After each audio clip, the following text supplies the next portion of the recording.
হরে কৃষ্ণ। আজকে আমরা পাঠ করব বোমদৈত্যবধ ও নারদাগমন। উঠি প্রাতে শ্রীদামাদি সকলে মিলিল, ধেনুবৎস লয়ে রাম কৃষ্ণ গোঠে গেল। বিহরে রাখালো সঙ্গে শ্রী মধুসূদন, হেন কালে এলো ময় দানব নন্দন। কংসের প্রেরিত দৈত্য ব্রহ্ম নামে ধরে, কৃষ্ণের নাসিতে এলো যমুনার ধারে। নয়নে দেখিল গোঠে বিহরে গোপাল, চতুর্দিকে বেরিয়াছে যতেক রাখাল। নিকটেতে আসিব মনে মনে ভাবে, এবে সেতে কৃষ্ণ কাছে যাওয়া নাহি হবে। ইহা ভাবি মায়া করি গোপবেশ হয়, প্রায় আসি শ্রীকৃষ্ণেরও নিকটেতে রয়। মনে করে একে একে করিব সংহার, এত ভাবি হরে এক গোপেরও কুমার। লয়ে তারে রাখিলে কো পর্বত গহ্বরে, ঢাকা দিল তাহারও এক দারুণ প্রস্তরে। এই রূপে হরে নিল দুই চারিজন, তারও পরও জানিতে পারিল নারায়ণ। কংস অনুচর এই মায়া গোপবেশ, বলরামে ডাকিয়া বলেন ঋষিকেশ। দেখ দাদা বলরাম ওই মায়াধর, গোপবেশ হয় কিন্তু কংস অনুচর। দেখি বলরামের মন এতে ক্রোধ হইল, বিনাশ করিতে তারে তরিতে চলিল।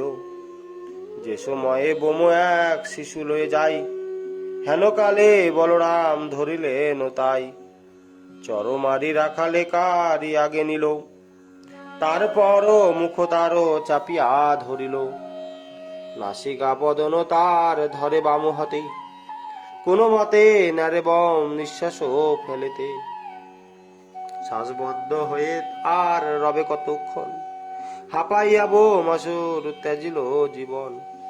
এই রূপে বোমবীর হইল সংহার, তবে অন্য রাখালেরে করিল উদ্ধার। বিহরে গোলকনাথ পর্বতের ধারে, নারদ জানিল তাহা আপন অন্তরে। অক্রূর আসিবে ব্রজে কৃষ্ণের লইতে, অগ্রে মোড়ে যেতে হলো প্রভুর কইতে। ত্রিতন্ত্রী বিনাতে মুনি মিলাইল তান, হরিনামে তার মাঝি আরম্ভিল গান। হে কৃষ্ণ কেশব মধু মধু কৈটব ঘাতন, জয় কেশী মর্দন হে গজেন্দ্র মুক্ষণ। জয় পদ্ম পলাশলোচন দৈত্য হরি, জয় গোপ বালক হে গোবর্ধন ধারী। জয় মধুসূদন মুকুন্দ মধুহারি, জয় বন মারি বন আরে বংশীধারী। জয় কৃষ্টি পালক হে শিবৎস লাঞ্ছন, জয় জগন্নাথ জগদীশ জনার্দন। জয় কুঞ্জ বিহারী হে গোকুল পালন, জয় গোপী বল্লভ হে নন্দের নন্দন। কৃষ্ণ লীলা মুনি করেন মনেতে, পুনর্বার মনে মনে লাগিল ভাবিতে। আজি সুপ্রভাত নিশি বৃন্দাবনে যাই, যদি এক স্থানেতে থাকেন দুই ভাই। দেখিব দোহার রূপ এই সাধ করি, জানিতে পারেন অন্ত জামি বংশীধারী। আসিছে নারদ মুনি আমারও সদনে, একত্রে দেখিব দোহে সাধ কইল মনে। এত ভাবি রামেরও কয় হেন কর ফুটে, এসো দাদা একবার আমারও নিকটে। এক স্থানে দুইজন দাঁড়াইতে হবে, শুনি কৃষ্ণ কাছে বলো রাম গেল তবে। বাম পদে উপরে দক্ষিণ পদ দিয়া, দাঁড়াইল বলভদ্র ত্রিভঙ্গ হইয়া। রজত পর্বত সম বলয়ের শোভা, নবীন নীরদ শ্যাম কৃষ্ণ দেহ আভা। রতন নূপুর দুই জনার চরণে, পৃষ্ঠবাস দুজনার দোলায় পবনে। পীতবাসে শোভে ধরা কৃষ্ণ কোটি পড়ে, রামের কটিতে নিলাম বড় শোভা করে। দুজনার বাহুতে শোভিছে রত্নবালা, শোভিছে দোহার গলে দিব্য বনমালা। উভয়ের নাসাগ্রেতে গজমতি দোলে, গোরচনা বিন্দু বিন্দু দুজনার ভালে। রামের মাথায় চূড়া হেলা দক্ষিণেতে, শ্রীকৃষ্ণেরও চূড়া হেলি আছে যে বামেতে, উভয়ে চূড়াতে শোভে মালতীর মালা, পবন হিল্লোল করে সদায় যে খেলা।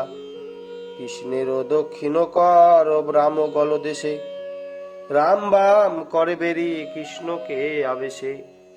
শ্রীকৃষ্ণ ধরেন রাম করেতে বাসরি, রাম দ্বারা ইয়া জানি করে সিংহা ধরি।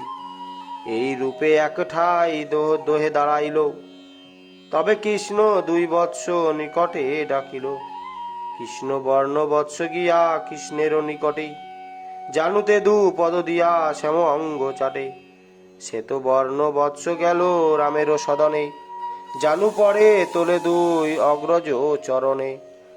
উভয়েরও অঙ্গ বৎস চাটে হর্ষ মনে, দর দর প্রেম অশ্রু বহিছে নয়নে। কৃষ্ণ রূপ দেখি রাম আপন নয়নে, কহিতে লাগিল ভাই কমল লোচনে। কৃষ্ণেরও এমন রূপ কখনো না দেখি, রূপ হেরে ভাইপা লটিতে নারী আখি। দেখিয়া তো মারো রূপ মন গেল ভুলে, প্রমাদ হইবে ভাই জননী দেখিলে। বলিলেন এই রূপে থাকো দাঁড়াইয়া, নিরখিব সারাদিন থাকিয়া থাকিয়া। পুনর্বার কৃষ্ণপতি কহেন বলাই, কেহ আজি হেন রূপ হলি রে কানাই। বুঝি কোনো তোমার ভক্ত আসিতেছে, দেখিবে রাখালো বেশ মনেতে ভাবিছে। করিবে তাহার পূর্ণ মনের অভীষ্ট, নতুবা এ রূপ আজি কেন হবে কৃষ্ণ। শুনিয়া কহেন কৃষ্ণ সেই কথা বটে, এখনই তাহার দেখা পাইবে নিকটে। কিছুকাল এই বেশে দাঁড়াইতে হবে, শুনি বলো রাম কেন রহিলাম তবে। এরূপে রহেন দোহে গোঠের ভিতরে, সেখানে নারদ মুনি জানো ধীরে ধীরে। মনে ভাবি এক ঠাই দেখি রামকৃষ্ণ, তবে পূর্ণ হবে মোর মনেরও অভীষ্ট। এই মনে চিন্তি এলো নারদ গোসাই, দেখিল একত্রে দাঁড়াইয়া 2 ভাই। রূপ হেরি মনেরও আধার দূরে গেল, বিনা ভূমে ফেলি পদ্মে প্রণমিল। নানা বাক্যে স্তব করি লাগিল কহিতে, বলরাম ধেনু বৎস গেল ফিরাইতে। নির্জনে নারদ মুনি নারায়ণে কন, আর কত দিন প্রভু চরাবে গোধন। কি লাগিয়া হলে হরি কৃষ্ণ অবতার, বিনাশ হইল কই পৃথিবীর ভার। এতদিন ধেনু চরা ইলে নন্দ ঘরে, সম্প্রতি যাইতে হবে মথুরা।